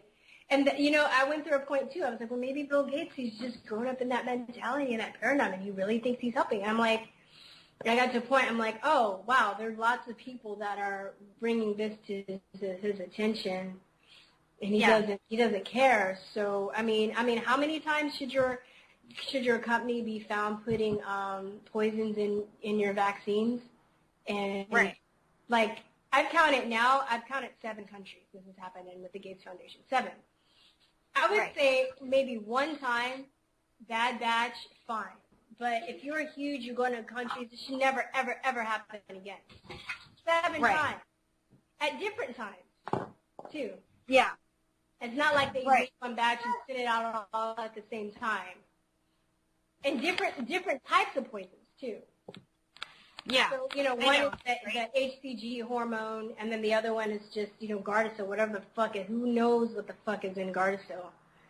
Right. I mean. We don't even know. We know. We know some stuff, like genetically engineered DNA. Yeah, but it's fucking people up, Or the polio vaccine that's caused people to become more paralyzed. Right. It's causing the paralysis. They claim they're trying to prevent by preventing polio, but it's actually causing the paralysis, causing people that, and they're chasing people down on the street to give it to them, and all kinds of weird crap. In Africa, they're chasing people down on the street and going to their doors. And they don't want it. Of course not. Why would they? And then taking. So you see these little propaganda campaigns, and you see people standing in line, and you don't really know the language, so you don't know what they're thinking or what they're saying. And then you have other, reporting coming out saying that, they're making these people, they're hiding in the forest at night because they're coming to villages and trying to vaccinate them, and they don't want it. They're putting people in Pakistan in jail because the parents are fighting the healthcare workers. Something for everybody to do, but you're not going to let your own kids do it. What does that say? People don't have comments. It's so weird. Well, they could say, well, he and his wife don't agree, but he's the doctor. And you know what I mean? That would be, that's the stuff that people get divorced over. That would be a deal breaker in my household, if my husband tried to force me to get the kids. I mean, he wouldn't, because he knows that they're bad. But if he did, that would be a deal breaker. I'd just divorce his ass. Like right then and there. I'd be like, hell no, you ain't doing that. Remember that story we heard about I don't know if it's true or not, if it's a real story, if it was a fake story that was put out there, but this woman called up a radio show and said that she had behind her sister and her husband were very intelligent, educated people, but when they had children, according to her, they lost their minds and became very anti-vax, and then didn't want to vaccinate their children. So she was watching her nephew, she was babysitting him, and went ahead and had him vaccinated behind the parents' back. And I was just like, hell no. Like, that would be a deal breaker right then and there, that you would never, ever speak to that sister. You would disown her right then and there. Yeah. Like, how could, if not kill her. It's funny, too. It's funny, too, because I remember listening to that, and she was like, yeah, they did their research. I'm like, yeah, you would think that they would do their research, bitch. You would think that, wouldn't you? Right. It's their children, and they obviously care about the health and well-being of their own children. So why would you, even if you didn't agree with them, then why would you, how can you justify doing something like that? That's just beyond, Someone said that they thought it maybe was fake and it was a publicity stunt, but I hope so. I hope radio show where, like, the DJs were going, that's really kind of serious. What if you have now, what if they change their minds and they decide they want to do it, and you have already given it to him and they don't know it, and then he ends up getting double dose? So they're even admitting, like, well, double dose is wrong, because then that would hurt, and he could actually be damaged by that. But I don't know. It was just stuff like that is just really weird. So that is horrific. Those are people that you can say that that's morally irreprehensible behavior. You can't do things like that to people and not know, and we're going to call you douchey and we're going to call you bad. But some of these, I don't just want to label someone that just because I don't agree with them, or because I don't necessarily know their situation. And if somebody's respectful to me and they come out and they're pro-vax, but they're like, they respect my position and they don't try to say, well, that didn't happen to your son, you're a bitch, you're a cunt, you're a da-da-da, then because I've been called those things just for saying that, then I'm not going to label them a bad person just because they don't agree with me. I might think that they're ignorant, because if they knew what was really in a vaccine and what they really were, I can't imagine anyone being pro-vaccine. But it's, and that's where I don't think that exists. I don't think people are pro-vaccine that really truly know what they are. Yeah. I just unless they just want to kill themselves and die a horrible death and get cancer and tumors and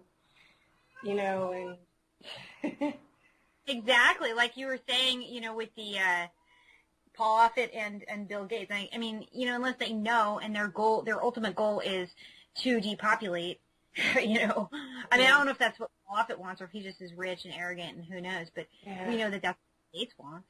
He admits that. It's not like a secret or anything. He's pretty open about it. We've talked about,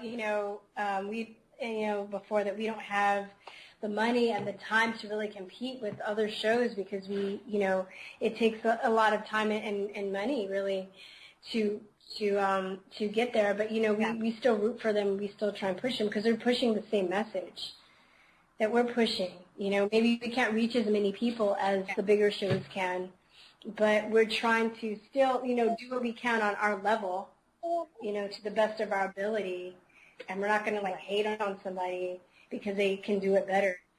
Take down the guy's whole entire work, and do that. So I don't know the situation before that. I don't know this other person, so I can't really take sides on whatever they were fighting about. Well, you can say though that what he did was terrible. It's inexcusable. It's pretty petty, and it doesn't help the cause. It's pretty juvenile, and clearly you don't care about the cause if you're trying to do that, because you think that a person, do you think that he's really putting good, invalid information out there? Can you be objective about that? Or do you, because if you do, then why would you want to shut that down? So, because, yeah, just that wouldn't make sense to me. Because, I mean, there are people in the alternative media that I don't like, but that I don't like personally, or just don't like their work or whatever. It just doesn't interest me. I don't have an opinion one way or the other. But I'm not gonna like go out of my way to like fuck with their livelihood or try and like make their lives hard, and you know, that's just bizarre to me. Bizarre behavior. And that takes time. So it's you know what I mean? It takes time to like to do that to somebody. So I'm really, for me, this year has all been about thinking about how much energy I have and how to use my energy as a currency. So if I really want to save the world and help people, I'm not going to spend most of my time and energy trying to attack people and put them down that I don't agree with. Yeah. Even if it's Bill Gates. I mean, we talk about him and Paul Offit, but I'm not going to his website and posting stuff about him trying to get his website taken down, because I know at the end I'm gonna have to win the hearts of the people. You know, we're gonna have to do that as far as just getting the right information out there so people can make up their own minds. And that's the thing too. I'm realizing you're gonna have to let people make up their own minds. You have to, you know, it's people tried to tell me a lot of this stuff years ago, and like you said, I wasn't judgmental, but it just kind of just went over my head. I wasn't judgmental, and I didn't, and I believed them. I didn't, you know, when people said that the vaccines caused their child to have autism or whatever, I didn't disbelieve it. I just thought that I was just ignorant to how that worked. I thought, well, they must have been genetically predisposed, or there must have been some weakness there. There must be, you know, I figured that there was some kind of way to tell if that thing was going to happen or not. You know, I just didn't, and then I just trusted the doctor. So I just had a very, very naive attitude about it. And I'd say I took that, I was, even after I woke up, I was still pretty naive and believed, truthers or alternative media and stuff like that all those people were just in it to do good.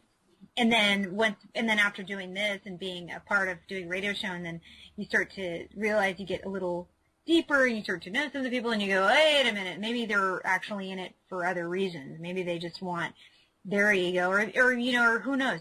Maybe they do want to help people, but they're so egotistical, or they're so, you know, I don't know, they're so they into like getting money, or you know, they just are doing it for that. Then they start to step on other people and hurt other people, you know, that get in their way, and that's pretty sociopathic.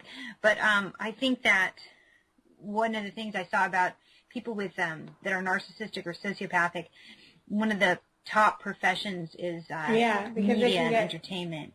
So I think it's they can feed off of people's energy. Because I mean, I look at a lot of things in terms of energy. So whether you're giving it, you're getting it from somebody. If you're getting it from somebody, I believe you should give back to people.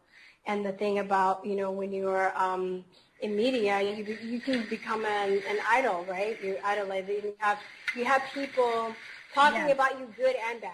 So a lot of people get off on that energy, whether it's negative or positive. So that's not surprising that it's the media, for sure, attracts us. Right. It's not. Yeah, media. Anything in kind of show business. So somebody who wants to be in that field, but then doesn't really doesn't like the mainstream, or can't make it in the mainstream, and then they might find themselves, you know, working in alternative media, or, you know, doing reality TV.